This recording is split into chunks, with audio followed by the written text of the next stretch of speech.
Peristiwa ini terjadi di tahun 2012. Sudah 5 tahun lamanya aku bekerja di sebuah bioskop di kota P.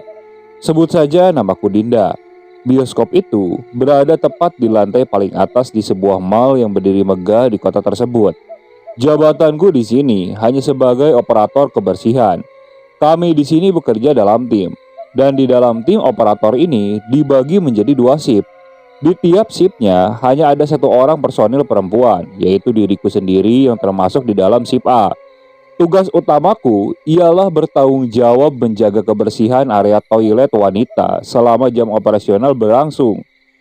Itu tadi sedikit gambaran mengenai pekerjaanku selama masih menjadi karyawan di sana. Di suatu siang hari yang sepi, kulihat beberapa teman berkumpul di meja security, tepat di sebelah pintu masuk bioskop. Kelihatannya mereka sedang membicarakan sesuatu dengan seorang pengunjung. Karena diriku ini punya rasa ingin tahu yang lumayan besar, aku pun ikut bergabung dengan mereka. Mungkin saja ada topik yang menarik pikirku. Soalnya aku terkadang bosan dengan pembicaraan teman-teman di sini. Topiknya selalu itu-itu saja. Kalau tidak masalah cinlok antara sesama karyawan, ya palingan soal mereka berebut pelanggan saat ngecalo tiket. Dengan jiwa kepo, aku dekati mereka yang masih serius ngobrol. Si pengunjung wanita ini memperlihatkan sesuatu di HP-nya. Ada sebuah foto. Aku pun ikut turut serta melihat foto itu. Kulihat foto tersebut memotret dirinya sendiri dengan posisi menghadap ke sebuah cermin setinggi badan. Sepertinya aku tahu lokasi di mana berselfie itu. Ini kan toilet wanita di bioskop ini, kataku. Coba aku lihat di belakangnya, suruh temanku. Kuperlihatkan dekat-dekat foto yang agak buram itu. Aku tersentak. Di dalam foto itu, selain pengunjung tadi yang sedang selfie, ada sosok wanita lain yang ikut berfoto juga di sana. Namun kesannya sungguh sangat janggal. Memang terlihat sedikit blur, tapi aku masih bisa melihat dengan jelas ada sosok ganjil yang berupa seorang wanita itu. Ia mengenakan pakaian semacam terusan berwarna hijau pudar. Posisinya berdiri menyamping menghadap ke arah cermin yang terletak di wastafel. Karena faktor foto yang agak buram, wajah wanita itu juga tidak dapat dilihat dengan jelas. Hanya tampak putih di wajah dan di bagian bawah tubuhnya juga terlihat ngabur. Aku kaget. Baru sekali ini aku lihat foto yang kata mereka adalah sebuah penampakan di tempat kerjaku. Kutanya lagi perihal mengenai foto aneh tersebut kepada pengunjung tadi. Ia pun mengulangi ceritanya. Jadi menurut cerita si pengunjung ini, sekitar 1 minggu yang lalu ia menonton sebuah film pada jam show terakhir. Selesai menonton, ia pergi bersih-bersih ke toilet wanita. Seusainya, ia iseng berselfie menghadap cermin tinggi yang memang tersedia di situ. Saat dicek hasilnya, belum dilihat ada sesuatu yang tampak aneh. Tapi saat diperhatikan benar-benar, ternyata ada yang ikut nimbrung bersamanya di foto tersebut. Seingatnya dia, waktu dia mengambil foto itu, tak ada seorang pun yang berada di dalam toilet itu. Hanya dia sendirian. Dan jujur saja, aku bergidik ngeri mendengar cerita itu. Beberapa waktu pun berlalu. Hari ini berganti shift kami yang bertugas di sore hari sampai malam berikutnya. Sudah hampir pukul 10 malam. Artinya sebentar lagi loket akan tutup dan jam show terakhir pun sudah dimulai sekian menit yang lalu. Pengunjung terbilang sepi malam ini. Mungkin dikarenakan faktor cuaca, karena saat ini gerimis sedang turun dengan syahdunya di luar sana. Seperti hari-hari kerja biasanya, sebelum jam operasional terakhir, aku selalu memeriksa lagi area toilet wanita. Nantinya akan sedikit kubersihkan sembari mengumpulkan sampah di dalamnya untuk kubuang esok harinya. Dari arah luar pintu toilet, ku dengar ada suara air yang sepertinya mengucur keras. Mungkin ada pengunjung yang memutar keran di wastafel hingga penuh. Padahal kalau diputar sedikit saja, air yang akan keluar juga cukup deras. Pak manajer memang pernah mengingatkan kepada kami untuk bersikap agresif jika ada pengunjung yang bertingkah menyeleneh. Jadinya, aku pun berniat untuk menegur si pengunjung yang ada di dalam toilet tersebut. Kubuka pintu toilet dengan keras. Kulihat ada seorang wanita sedang menyuci wajahnya di wastafel itu. Air itu membanjiri lantai yang keluar dengan kerasnya di keran wastafel tersebut. Mendadak saja, tubuhku ini tidak bisa digerakkan. Tubuhku kaku, dan aku sadar kalau diriku ini sedang melihat dia. Aku melihat dia, melihat wanita misterius yang sama seperti kulihat di foto tempo hari. Rambut panjang terurai dan baju hijau yang dipakainya semakin meyakinkanku kalau dia adalah sosok wanita tersebut. Dan wanita itu masih saja asik mencuci wajahnya. Posisinya berdiri membelakangi diriku, karena letak wastafelnya memang berhadapan dengan pintu masuk toilet. Aku gemetar ketakutan, tapi aku tetap diam mematung. Ingin sekali aku kabur, tapi kakiku ini terasa berat untuk melangkah. Mungkin aku dipaksa untuk melihat sosoknya tersebut. Kuperhatikan bagian badannya. Baju terusan berwarna hijau itu dipenuhi bercak bekas tanah yang mengering, dan tubuhnya hanya terlihat sampai bagian pinggang saja. Tak ada kaki di situ. Ia menggantung. Di situ, aku langsung berdoa sebisa mungkin. Air mata mengucur cukup deras. Ia menghentikan aksinya mencuci muka. Dengan gerakan perlahan, ia mengangkat kepalanya dari wastafel yang airnya masih mengucur deras. Aku ingin sekali memejamkan mata ini, tapi entah kenapa aku tidak bisa melakukannya. Dan dari arah pantulan wastafel itu, kini aku bisa melihat jelas rupa wanita itu. Kulihat sosok tersebut tidak mempunyai hidung, mata, ataupun mulut. Wajahnya benar-benar rata. Dan saat itu entah kenapa aku masih bisa mendengar cekikikan tawanya. Padahal sosok itu tidak mempunyai mulut. Saat itu juga kepalaku menjadi pening. Pandanganku berputar-putar. Aku sempat mutah di tempat sebelum akhirnya semuanya menjadi gelap. Entah pukul berapa, akhirnya aku ditemukan oleh pengunjung yang hendak ke toilet. Pengunjung tersebut lalu memberitahukan petugas security bahwa aku ditemukan pingsan di toilet. Saat itu, aku langsung dibawa oleh teman-teman sepekerjaanku.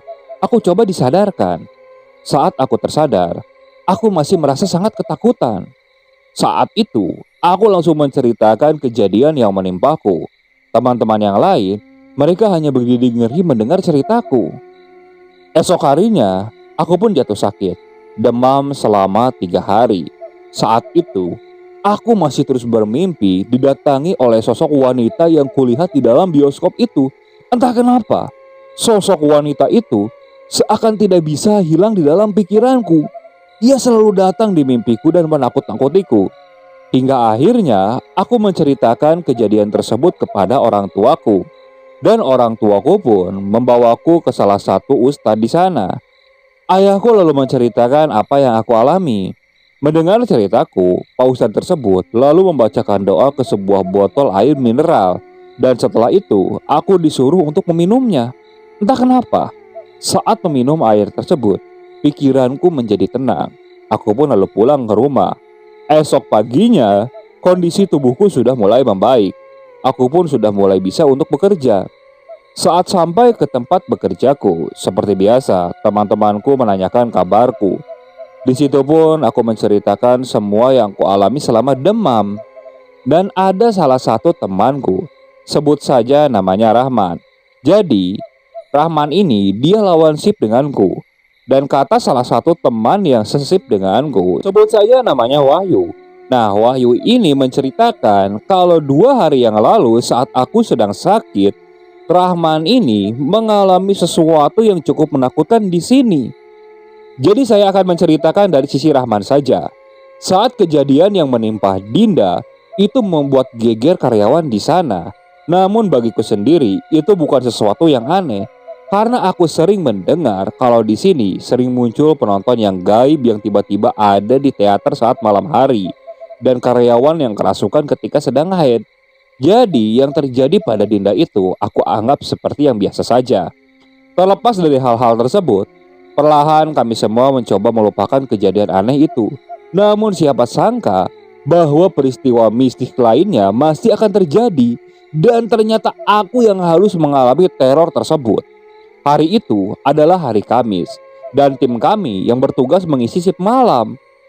Malamnya, ketika jam operasional selesai, kami terpaksa harus mempersiapkan gedung ini karena esok pagi-pagi sekali akan digunakan.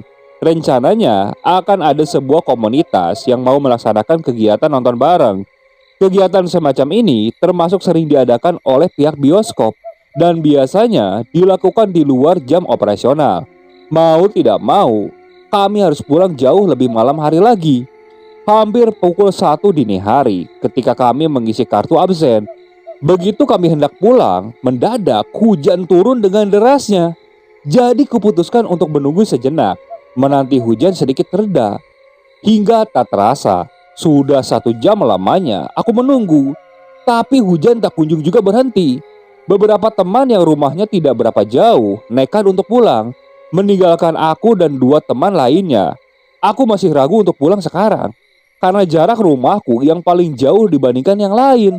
Apalagi malam memang sudah terlalu larut.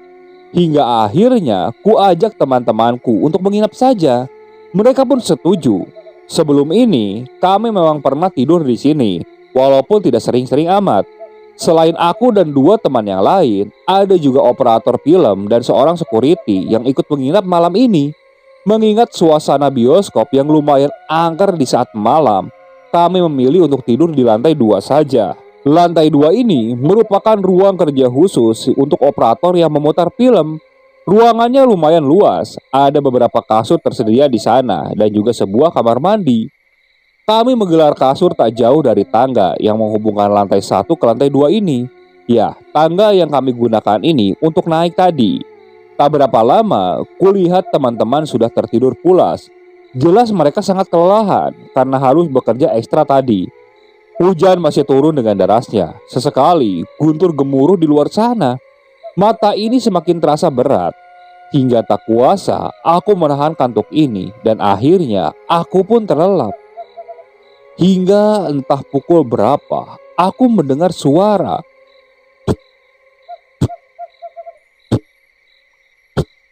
Terdengar suara langkah dari arah tangga barusan. Kubuka mata ini, coba kutajamkan pendengaran di telingaku. Mungkin saja aku salah mendengar.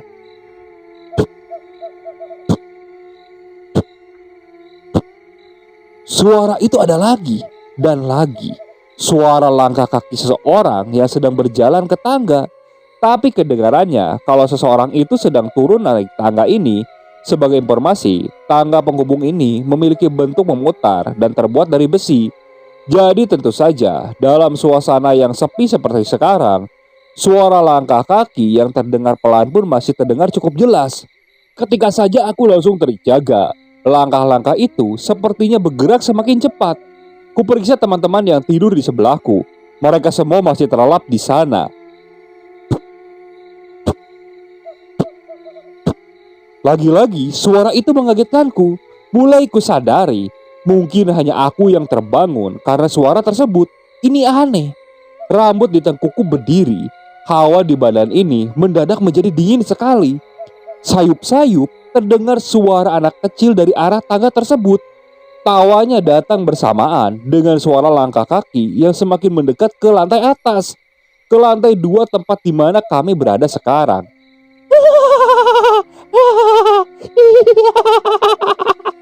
Dua bocah ini muncul dari tangga besi tersebut. Jelas mereka berdua inilah yang membuat suara keributan itu.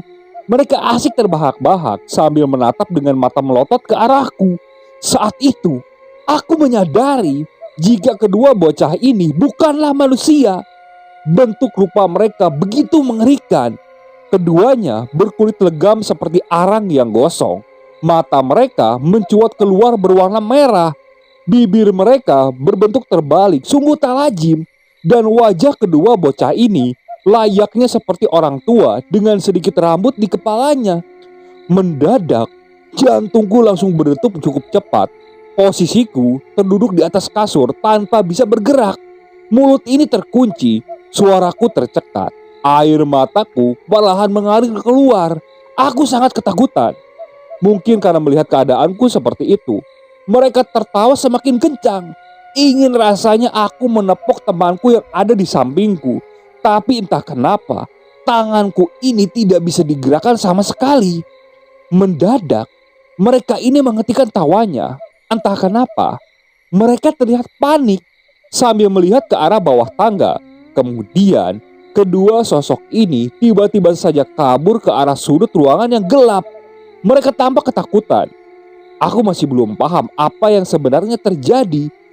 Aku coba untuk menggerakkan tubuh ini, tapi tidak berapa lama aku melihat ada sosok lain dari arah tangga yang sama. Napasku langsung berhenti sejenak dan aku melihat dia. Sosok wanita berpakaian hijau kusam dengan tubuh hanya sepinggang. Sosok itu melayang ringan di depan mataku. Aku juga yakin kalau sosok ini adalah sosok yang sama yang pernah dilihat oleh Dinda. Wanita itu sepertinya yang membuat kedua anak setan tadi lari ketakutan. Wajar saja penampilannya sangat mengerikan berkali-kali lipat dari mereka. Ia semakin mendekat ke tempatku berada. Kulihat di wajahnya, sosok itu tidak mempunyai mata, hidung, dan benar-benar menakutkan. Namun entah kenapa, walaupun sosok itu tidak mempunyai mulut, tapi aku masih bisa mendengar ada suara cekikikan tawa bersumber dari sosok itu. Jantungku langsung berdetak cukup kencang. Aku dipaksa untuk melihat sosok yang mengerikan itu. Entah kenapa, ingin rasanya aku memejamkan mata dan menggerakkan tubuh ini, tapi tidak bisa. Sosok itu terus melayang mendekat, hingga akhirnya berjarak 2 meter dari tempatku duduk. Saat itu, tubuhku bergetar hebat saat itu. Dan tiba-tiba sosok itu memutari di mana tempat aku dan teman-temanku sedang tidur. Namun entah kenapa, teman-temanku yang lain itu asik saja terlelap dengan tidurnya. Mereka tidak mendengar suara cekikikan tawa dari perempuan itu. Padahal jelas suara tawanya itu terdengar sangat mengerikan. Hingga beberapa lama sosok itu lalu berhadap-hadapan kembali denganku, memperlihatkan wajahnya yang rata, dan beberapa lama kedua tangannya itu bergerak dan mengarah ke arahku. Dari situ entah kenapa pandanganku langsung menjadi gelap dan aku langsung tidak sadarkan diri. Esok paginya aku dibangunkanku. Temanku kaget karena saat ia memegang tubuhku sangat panas.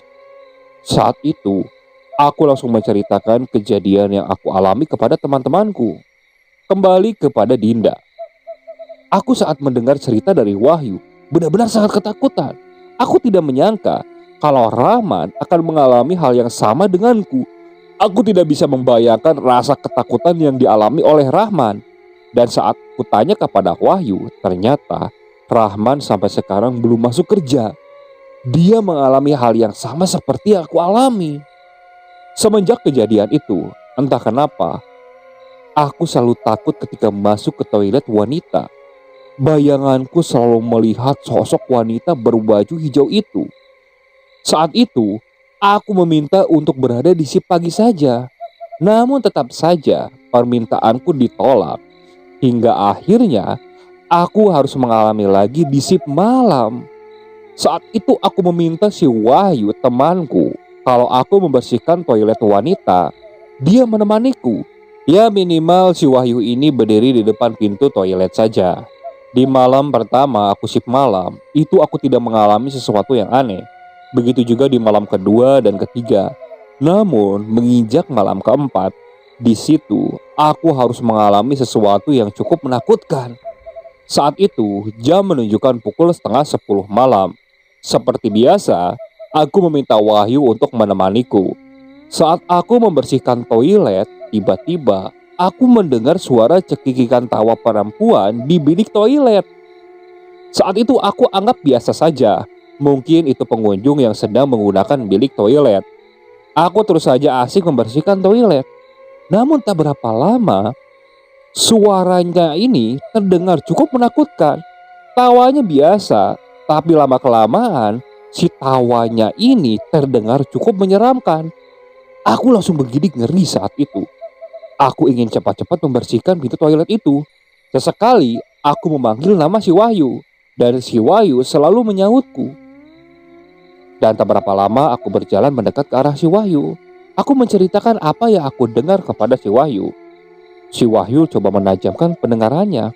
Dia coba masuk ke toilet wanita itu. Dan benar saja, tawa sosok ini masih terus saja terdengar. Wahyu saat itu langsung menyuruhku untuk cepat-cepat menyelesaikan tugasku.